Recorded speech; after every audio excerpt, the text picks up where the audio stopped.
John Fahy. My first guest is Kevin Noonan. I saw Kevin Noonan do stand-up, and I told him I loved him. This is a true story. Yeah. You saw me do stand-up, and you said, "Oh, that was funny," and I sought you out at every single mic I went to after that until you became my friend. Kevin Noonan is a brilliant writer. He's a fine stand-up. He's a very funny guy. He heckles me while I play softball. Look, if the mind is too weak to get a hit while being yelled at, if you're going to strike out just because some guy is in your ear telling you nobody loves you and nobody ever will, maybe softball isn't your sport, man.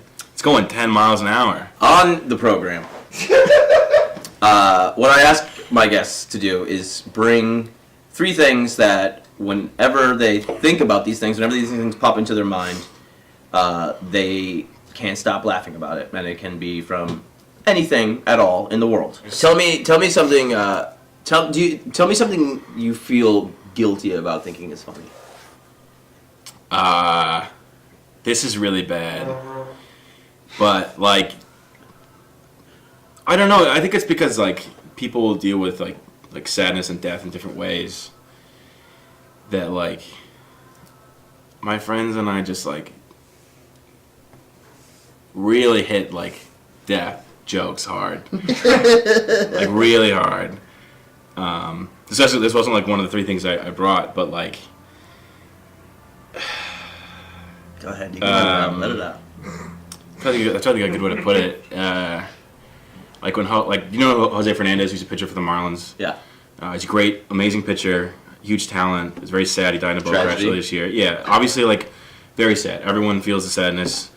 And like he's my age, and all my friends' age that I like went to school with, and grew up with, and so like everyone kind of feels it like this guy already accomplished more than him, and his life is over now, and everyone had that about like 30 seconds of like, oh man, this is so sad. And one of my friends goes, "Hey, next man up," which I mean I don't know that I've laughed so hard in months, and I felt terrible, obviously, but it was so fun. I don't know, it was so funny, just like to flip the switch from like this is like the worst thing that's happened, it's so bad, to being like, hey, calling in from the pen. Man, that was so funny. What do you feel guilty about laughing at? I feel like you don't have any morals, so what could you possibly feel guilty about? I definitely think death is funny, but I have like a lot of death in my life, so I don't think like it's that bad. This is a bad one. All right. My friends are getting high, and they're talking about these friends of theirs that they were just like regular guys. These guys, they were brothers. Yeah. And they were from like the Great Lakes area, and they had that kind of accent. And they'd be like, "I'm gonna go to the store and get some cigarettes for my girlfriend," like that kind of shit. You know? Yeah. And they're like regular dudes, like just gas station guys that work at the gas station, like those kinds of guys. Yeah. So they're just like these regular hockey head weirdos. And their dad is just like a similar sort of dude. And at the age of like 50 whatever, he's just like, "I'm gay," and starts banging dudes and starts doing a ton of blow. It's like, you're right, he'll be like, oh, if he's been gay his whole life, like, good for him. The blow part kind of the blow goes out. So then he's out of nowhere, like, sideswiping everybody by doing tons of blow and doing tons of dudes. And then suddenly he dies of a heart attack.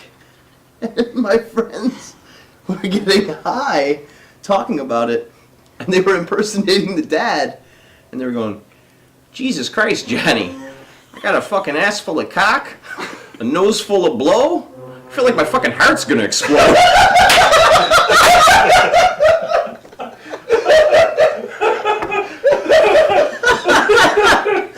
I really like when suicide notes are funny. Or like this one This one British actor. It's bad and not funny, but like, it's kind of funny. but that kind of stuff, I don't know. This guy, this British actor, he had a. This was a suicide note. This is the whole thing. Dear world. Starting there. Sure. Dear world, I am leaving you because I am bored. Good luck. That's the whole thing. That's all of it. That's ridiculous. Can't imagine being his family and being like, well, I know. you didn't have any hobbies. Just the complete dismissal of everybody remotely close to him. Dear world, nobody gets addressed personally. Oh my god. What about something? Tell me. Can you think of anything? That's like you're embarrassed about thinking is funny. Just because it's so ridiculously stupid. So, I was traveling with my friends in Indiana. We were back in the town with school, and we drove by this burrito place that used to be open when we went to school there. And it had closed. It was always like a shady place. Like the guy, you'd call him at like 4 a.m. He'd answer in bed with his family, and we'd be like, make us a burrito, and he'd be like, all right, what do you want on it? And like you hear his wife like telling him to go back to sleep in the background, and we would pay him, we'd tip him like double the price of the burrito. We spent so much money with this guy. Well, one time there was an ice storm and a blizzard, and the city shut down the roads, and so like it was illegal to be out. Yeah. And we called him, and we're like, hey, can we get burritos? And he's like, yeah, I'll be there in 20. He just drove to this blizzard. So we're driving For burritos? for burritos. Yeah, and they were terrible. I mean, they were awful. Just like garbage burritos. Like I think I got sick every single time I had one. I only got like 2 or 3 times. My friends were really into it. We're driving to this place that's closed, and we're like, oh, what happened to this guy? And my friend goes, oh yeah, I think he's in debtor's prison.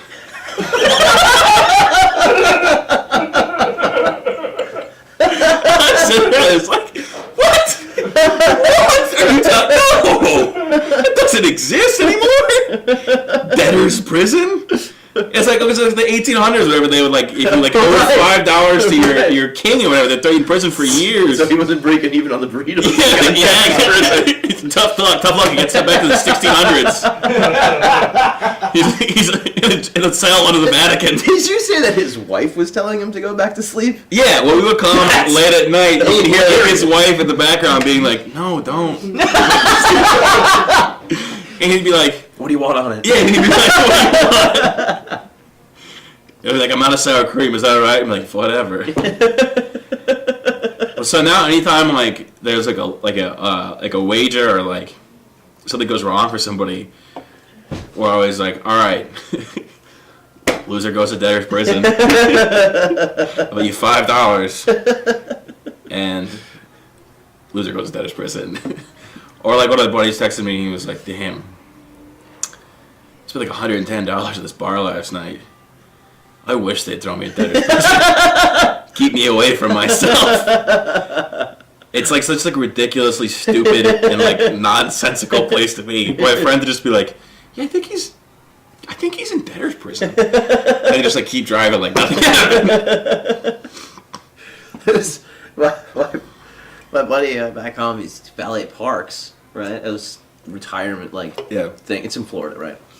So it's all rich people in here, and like their clubhouse, they valet park, and they have whatever various performances, and his coworker is running around, and there's a guy there waiting for food because they would pick up food and then drive it back to their houses. Yeah.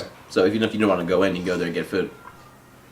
And this old guy's outside, and there's a hypnotist performing inside, and the old guy's saying, "What's going on with my food? It's taking so long." And he's running back and forth. And he's like, they're doing a hypnotist show," and he's like, "What?" And like, he's like, "Oh, I'll be back." And the guy keeps saying, "What's going on? What's going on with my food? What's going on in there?" And he's like, "There's a hypnotist show." And he's like, "What?" And he's like, "There's a hypnotist performing inside there." And he goes, "What's going on?" And he goes, "I don't know, man. Some guy with some potions." Like, what? He's got a big old pot and he's stirring it. Some guy with some potion. And then the old guy goes, "Oh, okay."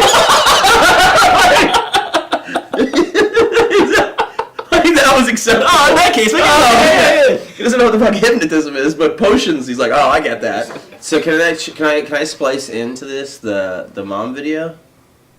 The mom video. The one Quincy took at UBG? But that's something that I used to get really mad about when I first started comedy. It was something that you still make fun of me for. Is guys who, it's always guys who go on stage, and it's not that I can't handle people talking about sex. I don't care for it. I don't like it. It makes me uncomfortable. I think it's gross.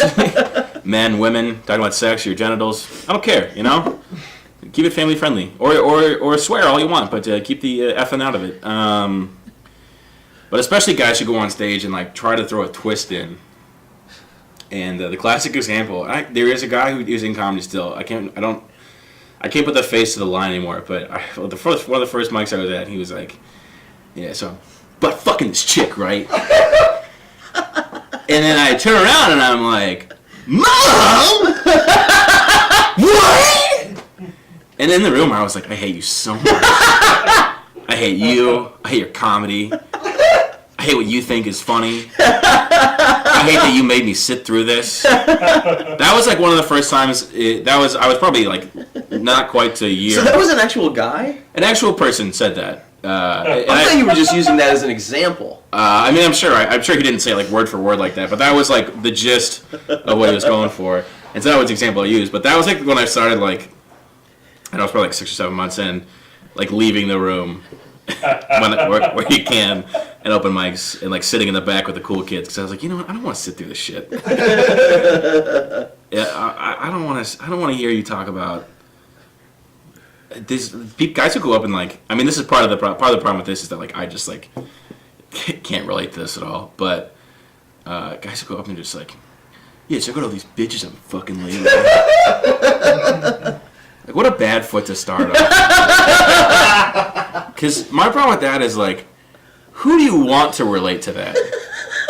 Yeah. Either you want it to think you're cool, in which case there's probably easier ways to get validation for that.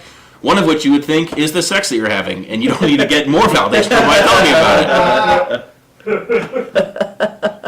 Yeah, but the other part is who do you think is going to be the guy who comes up to you at their show and is I really like that thing about you banging chicks. Me too, man. You guys gonna be bros now? No, I don't think so. So for people that don't understand the reference, can you set up the clip? Yeah. So I was at UBG at Universal Bar and Grill. This was almost a year ago, probably. Mm-hmm. And I didn't. Was it somebody's birthday show or something? I don't remember. It was something. I don't know. Something was going on. We planned it at the bar before. Yeah, I was sitting in the bar drinking with John before. I didn't have anything. I had obviously my A material, but I didn't want to ruin it there. I didn't want to burn it at UBG. And I was getting really fired up, as I do. I'm a pretty I'm a pretty active guy. I care a lot about things.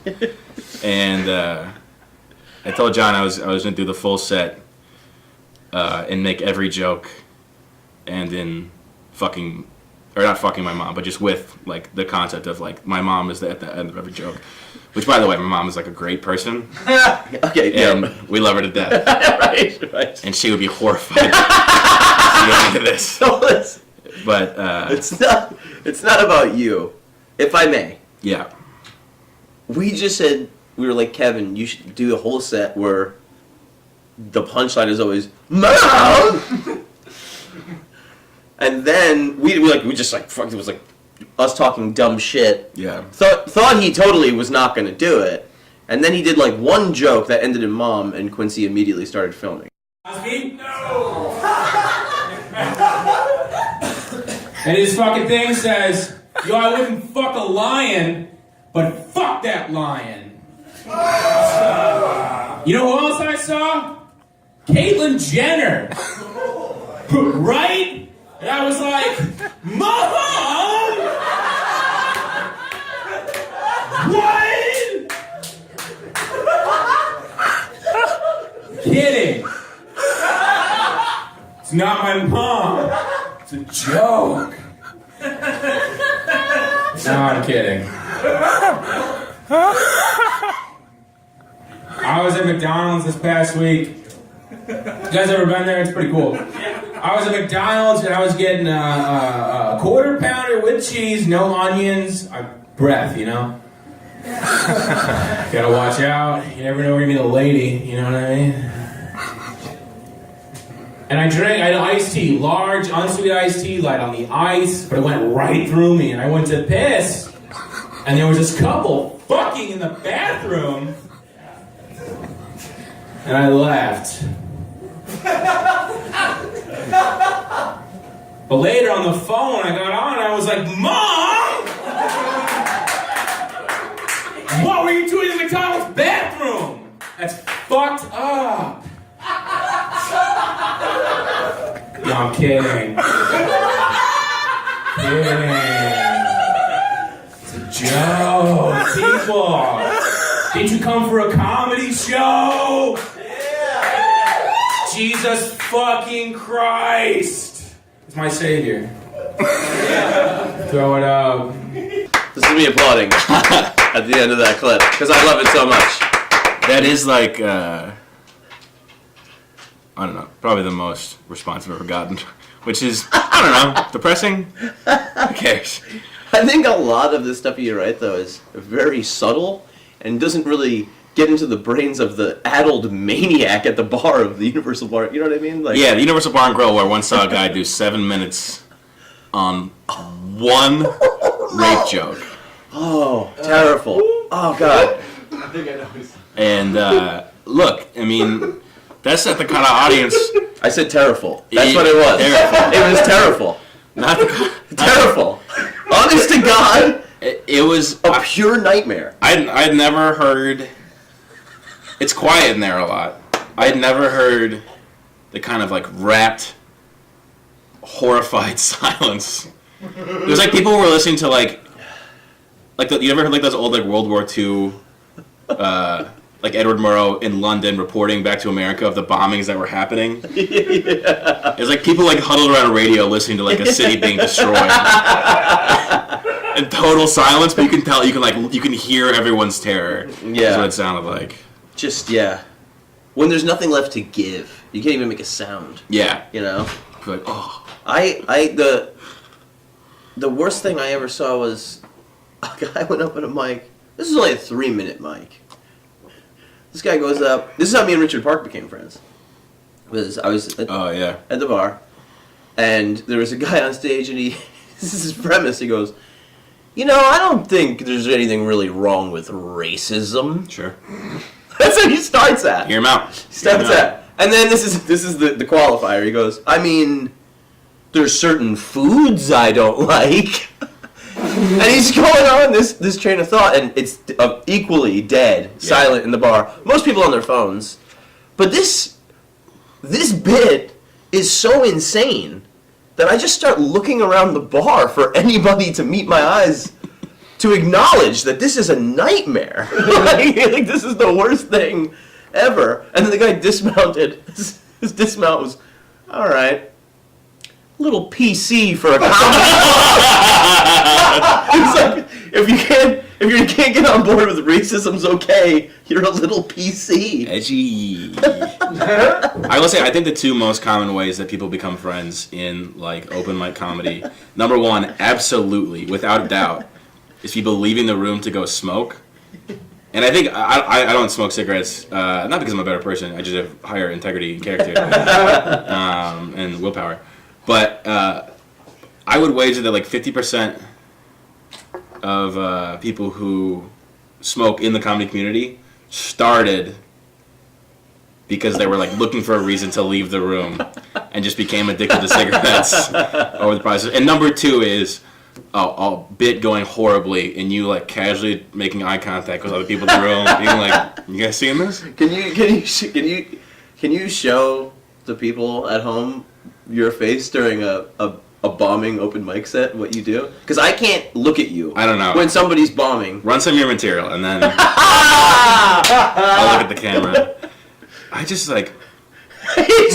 Kevin does this. He looks kind of like, this is something. I try to... And I can't look at him. Like we were hosting a mic together. I try to...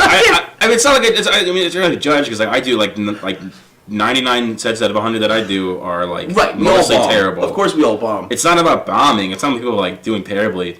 People who like bomb with like an aggression towards the room, or like a comedy that like they like everyone. People aren't laughing because it's not funny. They're laughing because like they don't like you now because of the things you're saying. Yeah. That's what I'm like. Okay. All right. Keep doing your thing. Yeah, the shitting on the room is just always a nightmare. I'm sorry. We need to get back to your other items. Other items, yeah. The second thing that I brought in this is so stupid. And we may even talk about this before. I don't remember, but one of the things that makes me laugh, without fail, is like brands and companies and products that are named after people, but like you would never know. Okay. Taco Bell, founded, created by Glenn Bell. I kid you not. Okay. There's such like I got a whole list of them. You know Bird's Eye Vegetables? Yeah. Clarence Birdseye. Macadamia Nuts. Not named after a place or a tree. Is this the dumb one or the really dumb one? This is dumb. This is insane. Macadamia Nuts. John Macadame. That's true. Named after the guy who found them. He was the one who found them? He found them. He named them. Bic pens. Marcel Bic. Right. Yeah. Oil derricks. Named after, I am not kidding, Tom Derrick.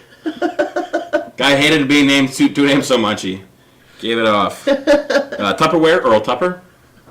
Chef Boyardee, Hector Boyardee. Nice. I think what I find so funny is like it's such like an arrogance of naming like your invention after yourself. Like the history will remember you as the guy who invented it. Right. But being so inconsequential that you're forgotten immediately. Like they only remember the product and not the guy. Yeah, like you don't matter at all. Like I bet if you like were at a party and some kid was like, "Oh yeah, I'm Jim Bell, my grandfather, you know, Grandpa Gramps, he actually invented Taco Bell," you'd be like, "I don't give a fuck, dude." Sick. Oh yeah, actually my great uncle was an explorer and he found macadamia nuts. They make cookies suck. What do you want? You're terrible. But now what I do is one of my buddies is the same way. My buddy was the one who actually found the Taco Bell one, and he like is all about it, but is getting popular products wrong. So being like, "Hey, can you move this chair?" I'm like, "You actually know who invented chairs? Jim Chair." Yeah, it's actually the Jane Pong, her husband's name was Alan Ping, and invented the ping pong ball, not the ping pong table. That was her. It was a different, same situation but different family. And I don't know why. My buddy he was just interviewing at a bar in Hollywood at the Saddle Ranch, by the Comedy Store. Which look, I'm available to be booked. They were like, "Oh, why do you want to work at the Saddle Ranch? Like, what's appealing to you?" And he was like, "Yeah, I started to say out loud, well, I'm a big fan of John Saddle's work." He's like, "I just saw myself at, he goes, I'm a big fan of barbecue." And he was like, and then in my head I was like, "Oh, Gary Barbecue." That cracks me up. It's so stupid. But like next time you see something and someone's like, Yeah. "Oh, I got can I borrow your camcorder?" And you're like, actually no, it's Hugh Camcorder. Yeah. Hugh Cam and his partner Dalton Corder. And that's the other thing is that they have such ridiculous Clarence Birdseye. Yeah. What a fanciful name for a man who came up with frozen peas. And history has forgotten completely. Yeah. I had to search for Wikipedia for these people. They're not obvious. You have to go find them. That cracks me up. So that's the not as dumb one. Right. You got a really dumb one now. Yeah. All right, let's hear this. A really dumb one, yeah. This one, you know, sometimes it's like these things, they're like jokes you tell with like friends, and like it gets built up between you, and like it's funny because you guys find it funny. Sure. That's like the whole like name thing was like my buddy finds it really funny, I find it really funny, so we say it back and forth to each other. This one, no one is with me on. Now we're done. Not a single person has ever gotten on board with this. Or like laughed. Like I'm the only person probably in the world who finds this funny. But I used to like I got in the habit of saying like, oh this turkey's cooked. You know, when I'm like tired at the end of the day, like I'm ready to go home from work or something like that. Yeah. Like I'm at a party, like, oh man, I'm cooked. But then I started evolving it to other like food related tired and or death analogies. Like throw some soy sauce on me. My fry is stirred. Grab a ladle. This stew is boiled. Throw me up on the grill. The steak is salted. I was at work one day, and like I normally do this to like my friends who are like, good man. Good men? They're good, man. I'm glad comedy's working out for you. Oh, okay. Really happy to see. Hope you don't invest too much time in what you're doing. But I was at work one day, and I was like ready. I was packing up my stuff to go home. I turned my boss, and I was like, "Yeah, turn on the press because this panini is buttered." And he was like, "Are you okay?" I was like, "Yeah, man. I'm just saying, like, you know, I'm just saying. I'm just saying, cause like, yeah, just add some water because you know this can of soup is uncorked. Uncorked. You know, grab the blue bin because this beer is crushed, ready to be recycled." How much do you enjoy doing? Look, so much. So much. A lot of times at like the end of the day at work, because there are days when at the job I work, there are days when I'm there like 12 hours, like 14 hours a day, and I'll spend like a good hour thinking like, what could I say when I'm leaving to just really throw people off. And the great part is most of the time I'm the last one there, so I don't get to say it to anybody. So I just say it to no one. And get the same response. Saying dumb shit helps. Yeah. One time I was at a restaurant with a friend, a coworker, not a friend, colleague, I would say, acquaintance, friendly. And the guy in front of us in line ordered 4 bags of turkey. Now, how is that possible, right? 4 bags of cooked turkey. Yeah. Not like 4 turkeys, 4 pounds of turkey. 4 bags. Of 4 bags. How? And the girl was like, "Do you want anything else with that, or sides or anything?" So it's just like a standard order, I guess. Yeah. People out here ordering turkey by the Ziploc. And at the end of that day, I turned to that coworker, and I was like, "Bag me up because this turkey's pulled." And he goes, "Oh, because of the turkey thing earlier?"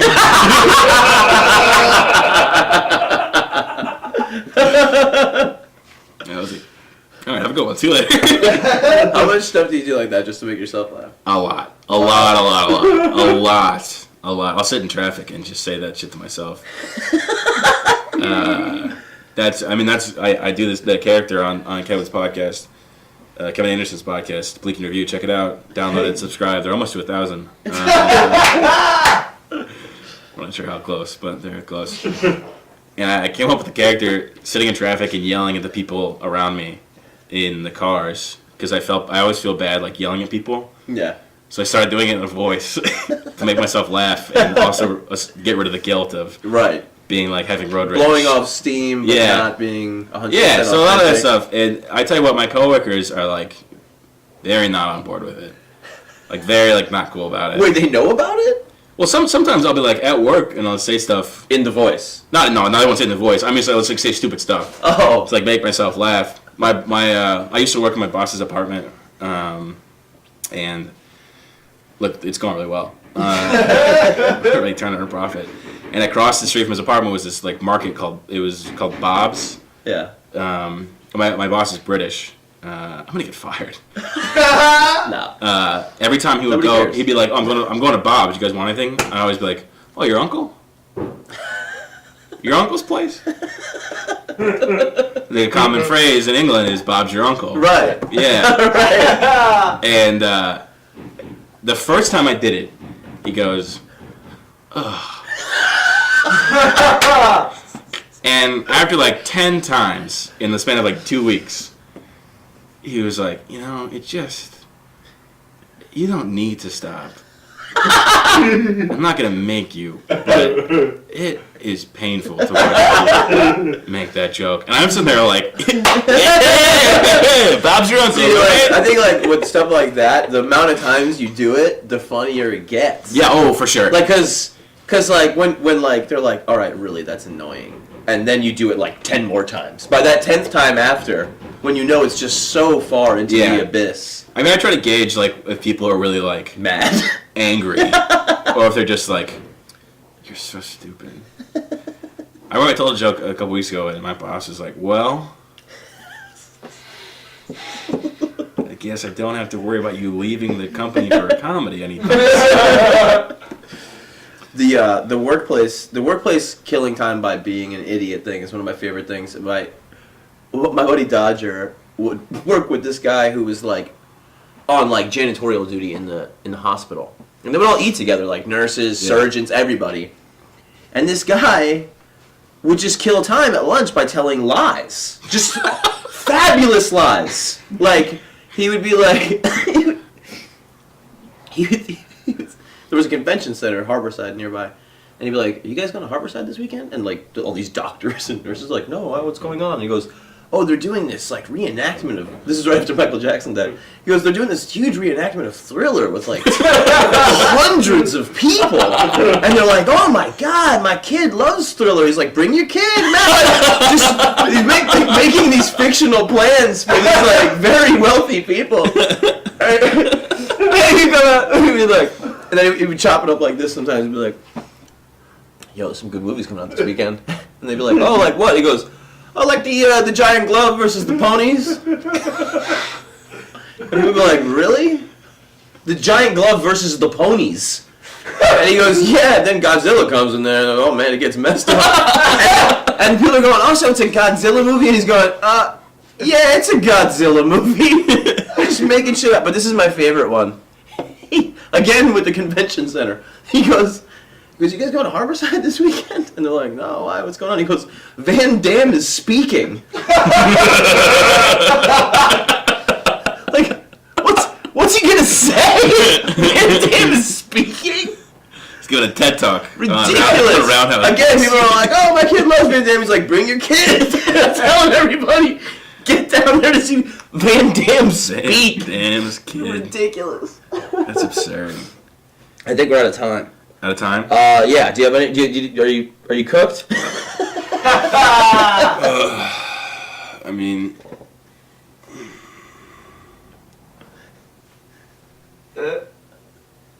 Oh, were you waiting for me to say one? Yeah. Oh, okay. Grab some wasabi, because my sushi is rolled. Yeah. You know what you really should call this is like 3 bits that wouldn't ever work. Yeah, but that's okay. Yeah, but I mean, they're like, it's unquestionably like the amount that I laugh at those food jokes that I make to my coworkers every single time. And like a lot of times, like they don't even like put it together. They think I'm just like saying like what I'm gonna make for dinner that night. Yeah. I laugh so hard, and they're like, Okay. That would never ever work in Do any you ever think about how much you laugh at dumb shit alongside great comedy? And when it's like, I laugh so much more at like just dumb shit. Yeah, I think that's gonna be the biggest downfall when Vine is gone. It's like watching some guy throw a champagne bottle at a wall and it pops back and hits him in the face. Right. That's like funnier than anything Oscar Wilde ever wrote, you know? Look at that guy, he's dead. Right. You know? What did he have to say? Yeah, nothing. Nothing. Well, John, thank you for having me. Yes, do you have some anything you want to plug? When is this gonna come out? In the near future. Man, I don't have anything to plug. You got a Twitter handle? The Twitter's dumb. Twitter's on the way out, man. By the time this comes out, Twitter's crashed. We'll all be having our political arguments on Facebook exclusively. No, I mean, I assume this is only going to be viewed by the 35 people in the LA Comedy who are friends with you enough to watch it. Yeah. Or you. I will watch it, but I'll do it in a private browser so that by some way or another my parents can't find it somehow. I don't know. I'm figure out how to do Yeah, that. we'll cloak. We'll be clandestine. No, I'm good. I don't need the plug. I don't do shit. All right. Thank you, Kevin Noonan. Thank you, John. Thank you to everybody, all my fans who came out today, and but book me on your shows. We will be having episode 2 coming up with Kevin Anderson. Thank you guys for watching.